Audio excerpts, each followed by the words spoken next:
So in today's video, we're going to look at the IDE window and adding controls to this so that you can use menu controls. So IDE is Integrated Development Environment, and this is what we're looking at here. So often when you load this up, you won't have the default command button menus. There are a few of them here. There's 3 of them that I always add. So there's the standard one. So this has, I use a lot, save, find, stop and start on the code, design. Then we've got edit. So this is really useful, especially if you want to comment out large sections of code. So you can comment them out and uncomment them. There's also other things, for adding breaks. There's also shortcuts for this, stuff like that.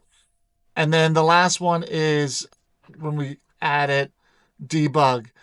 Now you'll notice this is not docked. All of these you can undock, and you can pull these down. You can put these anywhere. You can move them around. So this one just happened to add undocked, but here I will dock it. And then this one has more options on it.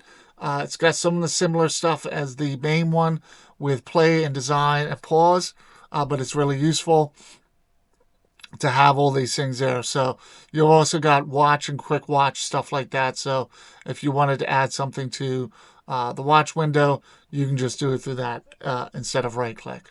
Thank you for watching. Please don't forget to like, subscribe, and comment. Please also share. Please go ahead and check out my other videos on my page. Have a great day.